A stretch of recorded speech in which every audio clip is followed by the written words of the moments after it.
Taking the easy option usually works. That's what makes it dangerous. You avoid the thing you don't want to do, and most of the time, nothing immediately goes wrong. You get the relief you wanted, the discomfort disappears, and life carries on. From your point of view, the decision worked perfectly, so you make it again and again. Eventually, something starts changing, but the change is subtle enough that you probably won't connect it to those decisions at all. You'll think you've become less motivated, less disciplined, maybe less confident. Things that should be manageable will start feeling strangely difficult. And by then, the price of all that comfort has already started to show. The mistake is thinking the cost of an easy decision is whatever you avoided in that moment. If you skip something once, that individual decision probably means almost nothing. The more important question is what happens when avoiding discomfort becomes your normal response to it. Because your tolerance for discomfort is not fixed. If you repeatedly stay with something when it becomes frustrating, boring, uncertain, or difficult, you get better at functioning in that state. But the reverse is also true.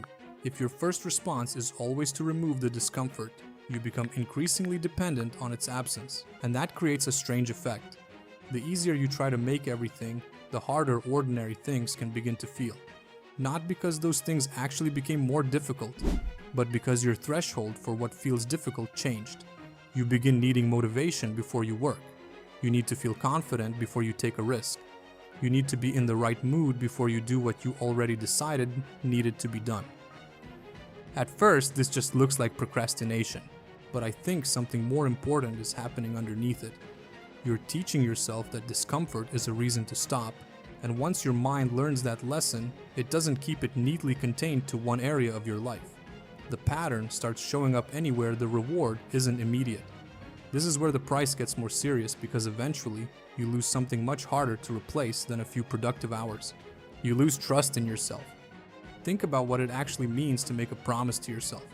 You decide you're going to do something. Maybe tomorrow, maybe next week, maybe starting now. At the moment you make that decision, you probably mean it.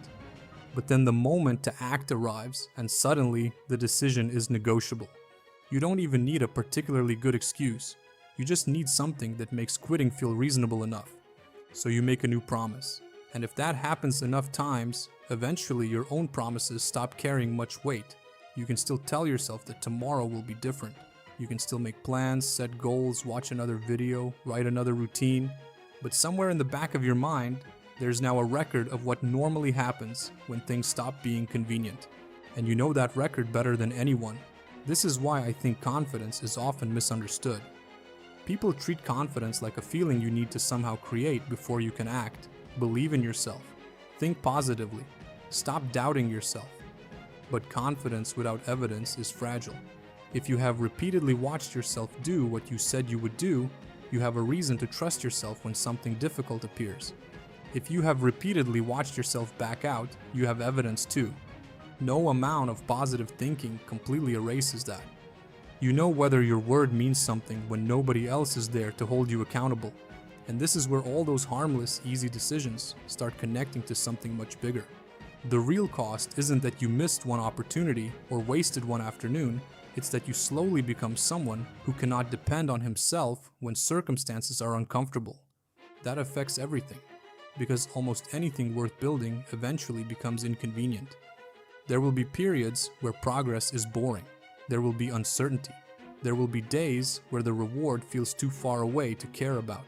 There will be decisions where you don't know whether you're going to succeed. If your behavior depends on feeling good about the process, then your mood has an enormous amount of control over your future. And sooner or later, you run into another truth that people spend years trying not to accept. You were never choosing between discomfort and no discomfort. You were choosing when you wanted to experience it. You can accept a smaller amount now because it moves something forward, or avoid it and deal with whatever grows in its place later. That's why the easy option can be so deceptive. It solves the immediate problem perfectly. You don't want to feel something, so you remove the feeling. Relief arrives instantly. The consequence arrives slowly. And human beings are very good at choosing an immediate reward when the cost belongs to a version of themselves they won't meet for another year. But eventually that future version of you becomes the present one. And now, the difficult conversation is harder because you waited too long. The work is harder because you fell further behind. The thing you were afraid to begin now feels even more intimidating because you've spent months proving to yourself that you won't begin it. What was easy did not stay easy.